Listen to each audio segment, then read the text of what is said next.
Well, I'll start out the way I started out the last one. Happy race day. You know, it has been the last couple hours not a lot different than where we were earlier. First of all, I just want to say thank you to everybody for continuing to work with us as we've continued to watch the weather come in and trying to figure out exactly what's coming and exactly when it's going to be here so we can make the right decision for our customers. The most important thing we've got to do today is make sure that the fans that are here right now and the fans that are coming continue to stay safe, and that's really been our priority from the very beginning. So as we continue to look at the weather coming in, and most of you probably already know this, it is continuing to track our direction. So we believe that the front edge of that storm will be here sometime after noon. Between noon and 12:30 is our best guess at the moment. We have approximately 125,000 folks or so inside the venue. That doesn't mean they're in the grandstands. It means they're somewhere inside the venue based on our scans that we have at the moment. We think what we will do is continue to pay attention to this storm. It looks like it might have a chance of splitting. It's unlikely, but we want to see where that is. And when that storm gets roughly into the Brazil area, we figure that's about an hour out from our fans here. Our biggest concern is not water, obviously, it is the lightning. So at this point in time, if the storm continues to track the way that it is tracking, at 11:15 we will ask our fans in the grandstands to please exit the grandstands and begin to implement their own safety plans so that we can make sure they are safe. That'll give us roughly an hour, we think, for those folks to come down out of the grandstands and then figure out if they want to stay, go back to their cars. Again, it's really up to what their comfort level is. We feel like that's enough time to get them safely into a situation or a place where they want to be. It's a really challenging day for us. We have a lot of passionate fans here who want to be here. We have fans who travel in from all over who have to leave tomorrow. We have fans who live here that can be here tomorrow. So no matter what decision we make at this point is going to be a difficult one for some of our fans. But again, the most important thing we've got right now is to think about the safety of our fans. Our hope still, based on what the weather looks like, our hope still is that on the backside of that, we can begin drying the track sometime around 2:30 or 3 o'clock if this storm tracks the way we think it does, and still be able to start the Indianapolis 500 and try and get that race in today. Again, a little that'll be, we still have to wait to see what actually comes across us, but right now, the most important thing is the safety of our customers, and the thing we're fearful of the most right now is the lightning, and we want to give fans as much time as possible to implement their own safety plan. So right now we think that is roughly 11:15 when it's getting inside or getting close to that 1 hour window. If it feels like it's tracking faster, we will also ask fans to do that earlier. It also means that at 11:15 or whenever we ask folks to exit the grandstands, we will stop music in the snake pit, and we will also ask folks in the snake pit to exit the snake pit area until further notice. So it is going to impact not just those here in the grandstands, but those folks who are also in the snake pit. So that's our update at the moment. Our team will keep you guys posted with respect to that 11:15 time, and that right now feels like that it will be the time that it takes place. Once that happens, our customers will reach out to them via social media. We'll get on the LSVD, our PA. We'll do everything we can in venue to make sure they know, and we know that you guys are keeping our folks and your viewers up to date as we go forward. So again, thank you for the patience with us. We're trying to do everything we can to get a race in, but more importantly, we're trying to do everything we can to keep fans safe. Mr. Boles. Yes, sir.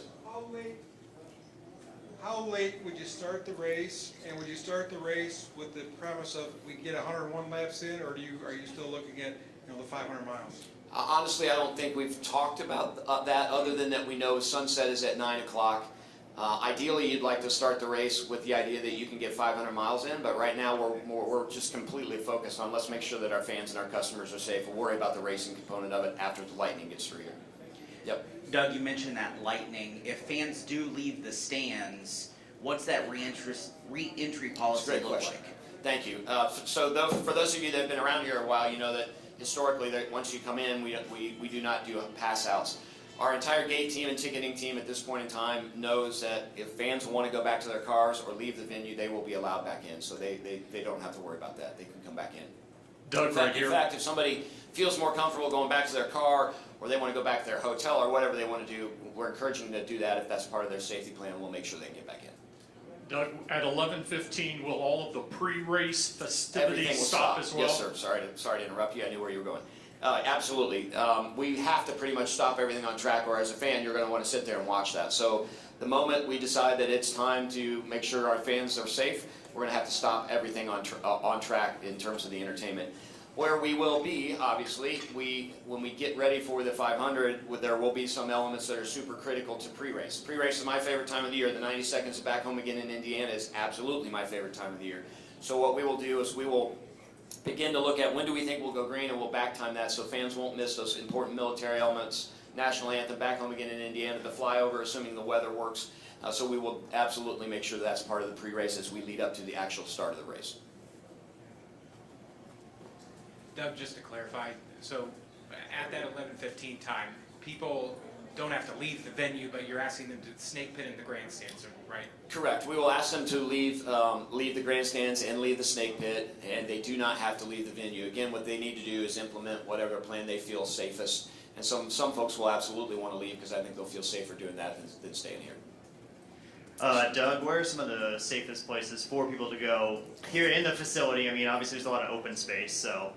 Yeah, honestly, that's a hard question to answer. You know, we're a mile long by a half a mile wide. I can't tell you where the lightning is going to strike, so I don't know what would be the safest. I guess at some level it's like when you're on the road driving your car and you see a tornado come. You kind of have to decide on your own where you feel the safest, and that's why we want to give people an hour so that they can decide what's the safest place for them. Sorry, that's not the answer you probably wanted, but I think that's the only answer we can give. Doug, are you giving an hour on that back end as well for people to get back into the stands when it is time to start racing? So, absolutely. I think the nice thing about this storm right now is the lightning's on the front edge. So we think we'll get, once the last lightning strike and the 30 minutes pass, we'll begin to allow people to come back in. And we think there'll still be some rain there. We will do everything we can to make sure that people get back in and see the race. It'll take us, obviously, an hour and a half at least, I think, to drive the racetrack. So you're looking at a significant amount of time from that last lightning strike to the point that we actually go racing. Like you said just now, estimating maybe 2:30 to 3 p.m. Time frame to hopefully be able to get this race going. I think this morning you said maybe 4:30 or 5. So is the length of time that this storm will take place, has that changed a little bit over the last couple of hours from your guys' estimations? I think it's pretty close. So we're still in that 4:30 to 5 o'clock time. I think is where we target in terms of a restart. But again, it's just going to depend on where it is in the backside. It also depends a little bit on how the track dries. So things that impact the drying of the track: what's the humidity on the backside of the storm? How much moisture does the storm actually leave here for us? Is there wind? Is there sun? All of those things can impact. The good news about our drying right now, we did it relatively quickly in the week of practice with just our own sweeper, our own vehicles, and our own jet dryers. We have 6 of those. We actually brought in NASCAR. We rented from NASCAR some air tight, and so we'll have another piece of the arsenal to try and dry the track as quickly as possible. So then to clarify, 2:30 to 3 is around when you think the rain will be out of here. That's what we're thinking. Okay, great. Correct. Thank you. And some of you in this room may know better, actually. Again, thank you guys for this, and as we have continued updates, the media team will let you know. Again, if you could help us communicate to our customers, the most important thing is that we keep them safe. Thank you very much. I think that's not